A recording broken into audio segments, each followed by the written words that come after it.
ambil darah saya, sayat leher saya. Di luar sudah ada laki perempuan untuk mengambil darah itu. Akan dampingi kamu, akan ngurus kamu. Umur 30 nikah dengan ular itu.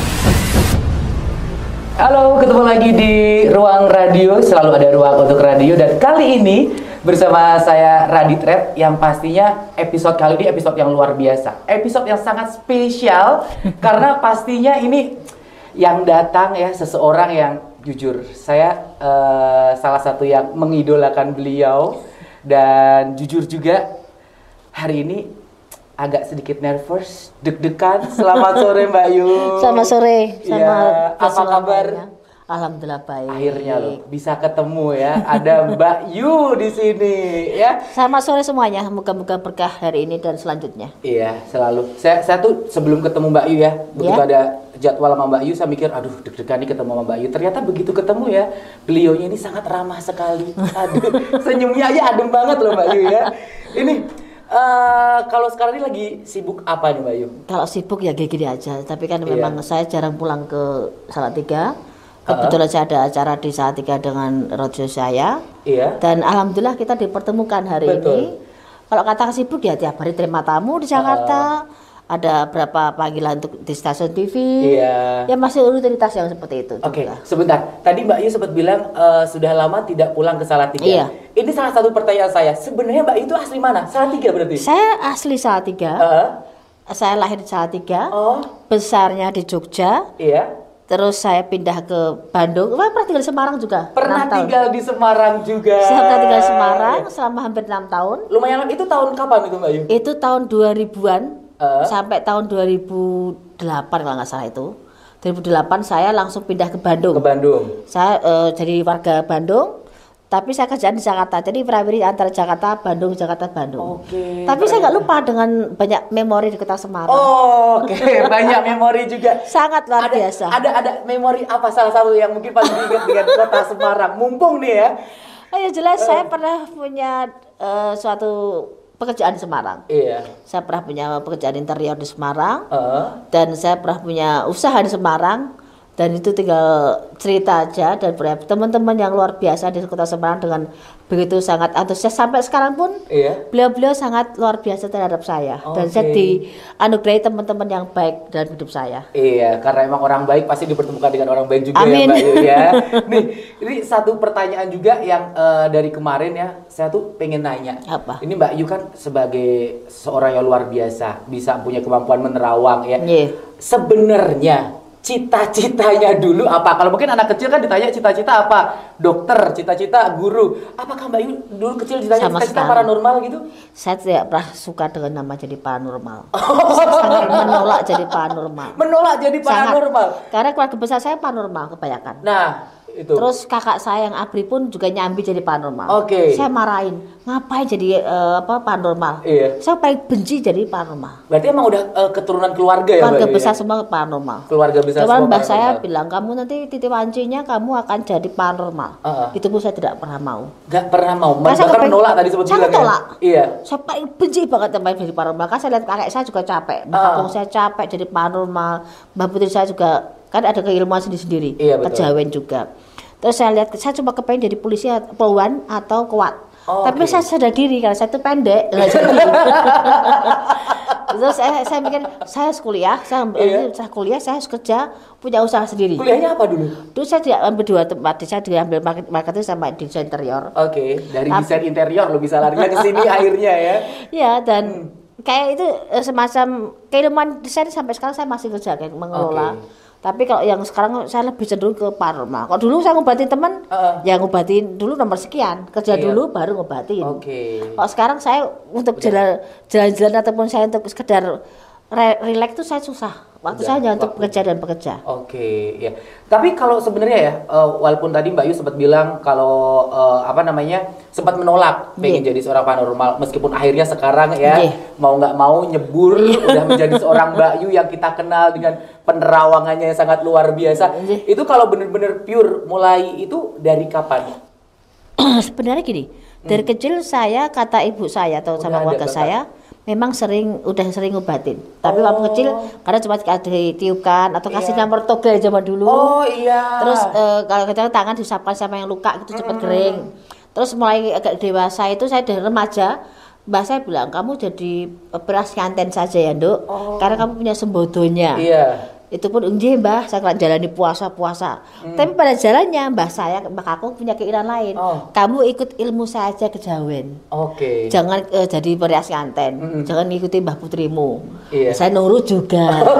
Itu dari berapa cucu dites, jalani berapa ritual dan berapa tata cara untuk menjalani tes jadi seorang paranormal itu nggak gampang loh. Oke. Saya laku ritual berbagai tempat dan menjadi puasa yang di luar kemampuan saya sebenarnya, tapi saya jalanin itu dan kok yang terlalah kok yang lolos saya. Oke. Itu dari di hari sekian terakhir. banyak cucu ya, Mbak ya. Saya tuh yang hari terakhir saya nggak mampu dari puasa 40 hari.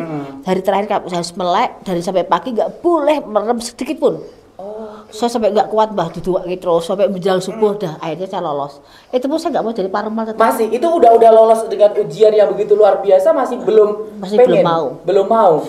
Terus saya cuma karena takut sama Mbah Kakung. Mbah pokoknya karena aja. menghormati aja gitu ya. Terus titik baliknya nih Mbak Yu, titik balik sampai Mbak Yu akhirnya menjadi apa yang menyebabkan akhirnya mau? Setelah 4 kali hancur bangun perusahaan saya, karena saya setiap gunting pita tuh Mbah Kakung saya depan pintu. Usahamu paling sebentar tok. Iya. Itu padahal Mbah Kakung saya nggak tahu tempat saya di mana. Oh itu saya pindah-pindah. Iya. Bentuk ya. Bentuk asli. Oh bentuk asli. Di depan pintu tiba-tiba cuma sedekap. Nduk cuma sebentar kok. Baru tak ambil kursi udah nggak ada lagi. Iya. Sebelumnya belum ada handphone. Saat telepon rumah ke Mbah saat 3. Lah Mbah Kakung lagi bubuk sare kok oleh Nduk. Lah tadi siapa depan itu? Nah, itu 4 kali loh. Iya, seperti itu. 4 kali, iya. 4 kali usaha ya. Iya, terus juga akhirnya di terakhir pun saya hancur. Saya juga tetap nggak mau jadi paranormal. Mbak saya bilang, udah waktunya kamu jadi paranormal. Tidak mau Mbak, yang sewu saat itu. Saya pergi ke Bandung, ada kan waktu saya nyepi, nyendiri hancur-hancuran usaha saya. Ibu saya sampai nangis lihat saya. Tapi saya sudah berdiri, saya udah gede, bagaimana saya bertanggung jawab dengan diri saya sendiri. Iya. Kok tiba-tiba dia bilang seperti ini, kamu udah 24 tahun nggak pernah ke kota Bandung, ke kota kelahiran bapak kamu. Saatnya kamu hari ini juga pergi ke kota Bandung. Langsung. Disitulah saya jam 4 subuh saya berangkat ke kota Bandung dengan uang sisa terakhir saya. Di kota Bandung dengan segala keajaiban saya sampai di tempat yang saya tidak tahu harus menemui kemana, karena saya cuma tahu keluarga saya namanya ini. Karena bapak saya sudah meninggal saya umur 3 tahun. Iya. Dari kok yang tukang ojek yang tidak pernah datang tiba-tiba 5 tahun kemudian beristirahat tiba-tiba kok datang ke tempat pangkalan ojek. Saya tahu nama keluargamu itu pasti saudara.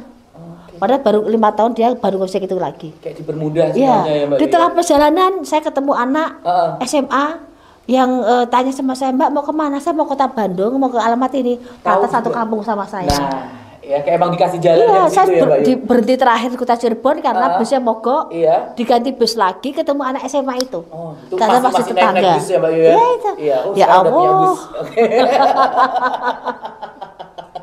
Akhirnya jatuh bangunnya itu saya cuma tirakat perhatian bagaimana saya di Bandung pun saya usaha. Saya masih desain interior, saya beberapa teman saya terima gambar, saya terima beberapa kerjaan. Dan di situ pun saya masih puasa dah. Ada satu tempat, ada satu waktu saya didatangi ular besar. Nah, ini itu. mulai masuk ada ular besar datengin Mbak Yu. Ular itu daerah Wetan. Itu gede banget. Dan saya tahu ular itu memang selalu ada di samping saya. Kalau sama kita gede mana Mbak Yu? Saya lihat ujungnya aja nggak kelihatan kok. Ujungnya nggak kelihatan, iya. Panjang itu gede banget. Itu kaca di rumah itu saya biasa tidur di lantai gitu, pakai tikar gitu atau pakai haten. Itu ular bilang gini, ini mau percaya apa enggak itu saya jalani dianggap mau tes kebohongan saya boleh. Iya. Saatnya kamu jadi paranormal. Udah titik wancinya kamu jadi paranormal. Ambil darah saya, sayat leher saya. Di luar sudah ada laki perempuan untuk mengambil darah itu. Itu pun saya lari. Kayak film yang dia ngejar saya itu loh. Oh iya. Karena saya dikejar, saya sampai kayak ngap gitu. Saya ambil pisau, saya keluar rumah. Saya sayat itu ular kayak ngejar saya kayak yang seperti anaconda. Masih ular itu iya. Ya. Saya sayat itu darahnya. Ada laki perempuan bener nadah darah itu. Iya. Terus pagi nggak ada hujan nggak ada angin banyak tamu datang ke saya. Besoknya. Iya, padahal saya nggak tahu siapapun itu datang ke saya. Dan waktu saya bangun tidur, kaki saya belebotan lumpur-lumpur semuanya. Seakan satu lari-lari kemana. Padahal itu saya posisi tidur. Iya, kayak hanya mimpi ya, iya. Tapi ternyata kotor semuanya kaki saya. Terus tangan saya ada darahnya juga. Terus apa waktu itu yang Mbak? Itu pagi-pagi orang banyak minta tolong tuh berobat sampai antrean. Oke. Dan justru saya namanya kan Kiai Slamet. Si ular iya. Itu memang saya kecil memang suka lihat kaki, waktu itu masih kecil sekitar 1,5 meter ada kakinya itu, ada samping saya duduk, kadang-kadang cuma ngelukir di kasur saya. Saya bilang sama mbah aku, mbah ini ular apa sih mbah kok ngikutin saya terus? Itu namanya ular tunggon. Nanti akan juga tahu siapa silsilah itu. Biasanya kalau orang Jawa pasti sangat akrab dengan kata tunggon itu ya. Benar cuma lele aja kan ada lele tunggon gitu ya. Pokoknya ada yang besar dikit dibilang tunggon gitu ya. Ada kakinya, ada jagernya merah gitu. Dan besarnya saya tahu begitu nyebut Kiai Slamet, saya akan dampingi kamu. Akan dampingi kamu, akan ngurus kamu. Ini maaf saya potong sedikit. Mendampingi maksudnya mendampingi? Karena memang saya sempat di umur 30 nikah dengan ular itu. Iya. Saya jalani itu dan ada saksi paginya namanya Mbak Umi. Yang tetangga saya jual jamu. Dia memang sering tinggal di Bandung ya. Iya. Dia memang udah punya sedikit linuwe, bilang memang bisa ngelihat suatu hal. Paginya bilang gini, Mbak Yu nyun sewu. Kok wong dalu Mbak Yu kok nikah oleh sawer ya di kamar itu. Nikah sama ular. Ya, sama sawer. Ular itu bahasa Jawanya halusnya. Iya, maaf. Itu kan itu seperti pernikahan goib ya. Pada umumnya. Iya. Maksudnya sebenarnya pernikahan goib. Iya, pernikahan goib tapi memang enggak. Tadi bisa tahu. Lah karena berapa kali dia diimpikan dan dilihatin kalau Mbak Is tadi ada yang lewat depan itu coba saya diimpiin hati-hati karena ada yang mau ngerjain Mbak Is. Dia berapa kali kasih masukan ke saya. Iya. Udah tahu Mbak, memang orang udah tahu orangnya. Berapa kali. Kebetulan malam itu saya habis nikahan itu pakai baju keraton gitu. Kayak Slamet pakai belangkon dan hijab kabul seperti itu. Yang datang siapa? Ya orang-orang keraton. Ada tamunya juga. Iya, orang-orang keraton. Ini benar-benar the real royal wedding ya. Iya, yang datang benar-benar orang keraton. Ruangan segini tapi ada sekeliling orang keraton dan Mbak Umi bisa cerita itu banyak orang keraton loh. Itu saya memang punya kamar ritual. Kamar ritual itu di mana saya cikal bakalnya saya jadi paranormal. Dan disitulah saya nikah juga. Madep ke arah timur. Tadi, ya, ya. Terus saya coba bilang saya kepengen nikah normal. Saya kepengen tidak mau seperti ini karena anggapan apa yang saya punya itu ya dari saya nikah sama makhluk seperti itu. Tidak, saya bilang. Saya bekerja keras, saya jungkir balik, saya juga susah pikir. Dan pikiran orang kadang-kadang ya Mbak Yu karena dampingnya itu enggak juga. Kayak saya Slamet ada sampai saya bukan untuk kekayaan kok. Dan saya juga kepengen nikah sama orang normal. Tapi titik pancinya belum ada itu sampai situ. Cuma saya bilang saya ada waktunya saya nikah. Saya tidak mau seperti ini terus. Dan apapun takdir ke depannya saya akan hadapi, entah nikah atau tidaknya, yang di atas lebih tahu skenario itu. Maaf nih Mbak Yu, sekarang masih ada. Masih. Ada di samping saya. Ada samping saya. Kan kalau berupa manusia pakai serban. Selalu mendampingi ya. Kalau biasa pakai serban putih, ya kayak baju-baju seperti model pakaian di Ponorogo, surban gitu. Tapi umurnya udah hampir 500 tahun lebih. Usianya. Nah itu ya berarti itu adalah titik balik di mana akhirnya Mbak Yu yang dulu sempat menolak untuk menjadi paranormal sampai akhirnya yakin dan mau untuk menjadi paranormal sampai sekarang dengan segala kelebihan yang beliau miliki yang begitu luar biasa. Ini kayak masih banyak banget pertanyaan yang akan kita tanyakan ya sama Mbak Yu. Boleh sampai besok juga boleh kok. Bener ya Mbak Yu ya. Kita catat ya produser. Mbak Yu mau sampai besok, luar biasa. Mbak Nita siap ya nemenin Mbak Yu sampai besok ya. Pasti nanti masih bakal ada banyak sekali pertanyaan-pertanyaan untuk Mbak Yu. Jadi buat teman-teman semuanya jangan kemana-mana. Terus bareng kita di sini di Ruang Radio, selalu ada ruang untuk radio. Kemarin kan sempat ada tuh Mbak seorang artis ya, YouTuber juga ya, punya kayak kita gini-ginian juga udah trending di mana-mana. Pernah yang namanya ngebahas Mbak Yu. Iya, sampai segitunya. Artis sinetron juga ada, masih ada.